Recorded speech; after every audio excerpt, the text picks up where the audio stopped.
Bad news to sa Gilas. Kai Soto okay naman sa Japan pero hindi paglalaroin sa FIBA. Tara kwentuhan.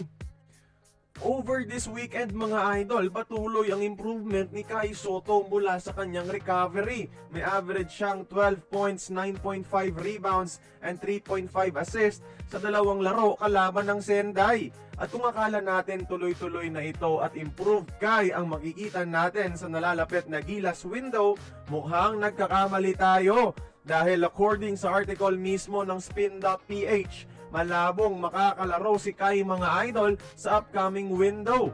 Ito ang sinabi ng kanyang kampo kay Homer Sison ng Spin mga idol na malapit talaga kay Kai Soto.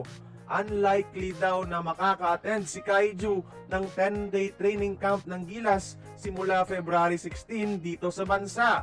Ang rason daw ay para makafocus siya sa recovery at di na magkaroon pa ng risk ng injury at mas mamonitor pa ng kanyang mga doctor sa Japan.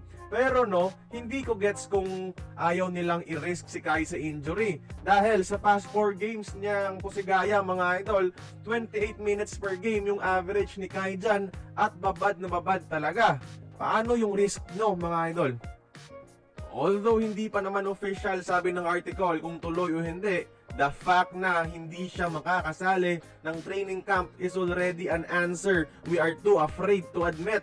Ayaw ko sanang paniwalaan itong si Sir Homer pero siya rin kasi ang nagpasabog na aalis ng G-League Ignite itong si Kai Soto noon at nagkatotoo. Pero hoping sana mali siya this time. Isasali pa rin sana ni Coach Tim si Kai Soto since pamilyar na naman siya sa sistema.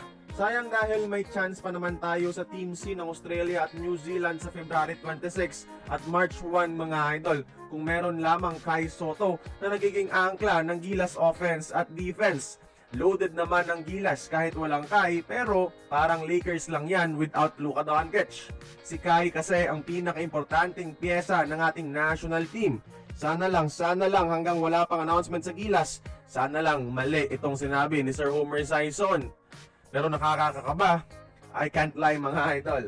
Hay nako, bumili pa naman ako ng ticket para mapanood lang ang Gilas comeback ng isang kaiju. Kaya kayong mga idol, okay lang ba sa inyo na hindi makakapaglaro si Kai Soto sa upcoming FIBA window this month? Join the conversation, magkomento lamang sa ibaba.